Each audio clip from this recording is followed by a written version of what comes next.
May 4-ന് വോട്ടെണ്ണുമ്പോൾ ഒരു ചരിത്രം സൃഷ്ടിച്ചുകൊണ്ട് ഇവിടെ ഒരു MLA ഉണ്ടാവും. അത് ഭാരതീയ ജനതാ പാർട്ടിയുടെ ടി രനീഷ് എന്ന MLA ആയിരിക്കും. നല്ല കോൺഫിഡൻസ് ആണ്. കാരണം പൊറ്റമ്മല് പോക്കറ്റിലിട്ട ആളാണ്.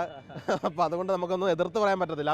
കോഴിക്കോട് സൗത്ത് മണ്ഡലത്തിൽ യുവമുഖമായ ടി റനീഷാണ് BJPക്ക് വേണ്ടി കളത്തിലിറങ്ങുന്നത്. റനീഷ് എനിക്കൊപ്പമുണ്ട്.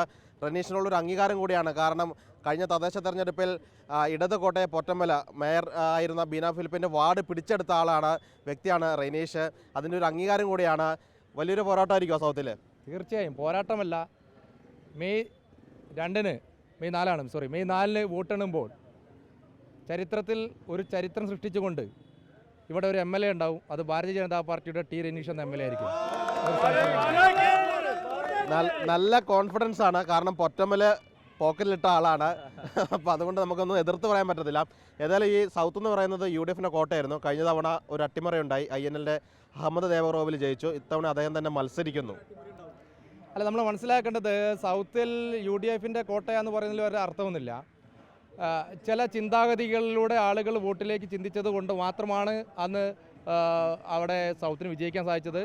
കഴിഞ്ഞ പ്രാവശ്യം മനസ്സിലാക്കുന്നത് സൗത്തിൽ അവരുടെ സ്ഥാനാർത്ഥി ഒരു മുസ്ലിം സ്ത്രീ ആയതുകൊണ്ട് ഒരുപക്ഷെ അത്തരത്തിലുള്ള ചിന്താഗതിയാണ് അഹമ്മദ് ദേവറിൽ വിജയം കൈവരിച്ചതെന്നാണ് പൊതുവായ ചർച്ച. ഞാൻ അത്തരത്തിൽ അതാണ് എന്ന് ഉറപ്പിച്ച് പറയുന്നത്. പക്ഷേ ഞങ്ങളെ സംബന്ധിച്ചോളം ഞങ്ങളറിയാം, നരേന്ദ്രമോദി സർക്കാരിൻ്റെ വികസന രാഷ്ട്രീയത്തെക്കുറിച്ചാണ് ചർച്ച ചെയ്യുന്നത്. സൗത്ത് നിയോജക മണ്ഡലത്തെ സംബന്ധിച്ചോളം ഒരുപാട് വികസന പ്രവർത്തനങ്ങൾ നടത്തേണ്ടതായിട്ടുണ്ട്. ഉദാഹരണത്തിന് കോൺഗ്രസ് ഒരുപാട് മന്ത്രിമണ്ഡലമായിരുന്നല്ലോ. അതെ, 2 വർഷം അദ്ദേഹം മന്ത്രിയായിരുന്നു. അദ്ദേഹത്തിൻ്റെ പ്രവർത്തനത്തെ ജനങ്ങൾ വിലയിരുത്തട്ടെ. 5 വർഷം അദ്ദേഹം MLA ആയിരുന്നു. അതിൻ്റെ പ്രവർത്തനത്തെ അദ്ദേഹം വിലയിരുത്തട്ടെ. തീർച്ചയായും ഞങ്ങൾ വിശ്വസിക്കുന്നത് നരേന്ദ്രമോദി സർക്കാരിൻ്റെ വികസന കാഴ്ചപ്പാടോട് കൂടെ നിൽക്കുന്ന എല്ലാവരുടെയും വോട്ട് അത് ഈ പ്രാവശ്യം ഭാരതീയ ജനതാ പാർട്ടിക്ക് കിട്ടുന്ന ഉറച്ച വിശ്വാസത്തിലാണ്.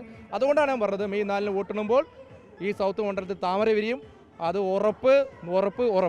മാറ്റം സൗത്തിലൂടെ ആയിരിക്കും. മാറ്റം സൗത്തിലൂടെ. ഞങ്ങളെ ക്യാപ്ഷൻ അത് തന്നെയാണ്, മാറ്റം സൗത്തിൽ നിന്ന് തുടങ്ങട്ടെ എന്നാണ്. മലബാറിൻ്റെ ചരിത്രത്തിൽ ഒരു MLA തുടങ്ങുന്നുണ്ടെങ്കിൽ അത് സൗത്തിൽ നിന്നായിരിക്കും. ഏതായാലും വലിയ ആത്മവിശ്വാസത്തിലാണ്. കാരണം തദ്ദേശ തെരഞ്ഞെടുപ്പിൽ നൽകിയ വലിയൊരു വിജയം റനീഷിനൊപ്പമുണ്ട്. ഏതായാലും അണികളും വലിയ ആവേശത്തിലാണ്. കോഴിക്കോട് നിന്ന് വീഡിയോ ജേർണലിസ്റ്റ് ടോണിക്കൊപ്പം റിപ്പോർട്ടർ സിനോജ് തോമസ്, റിപ്പോർട്ടർ.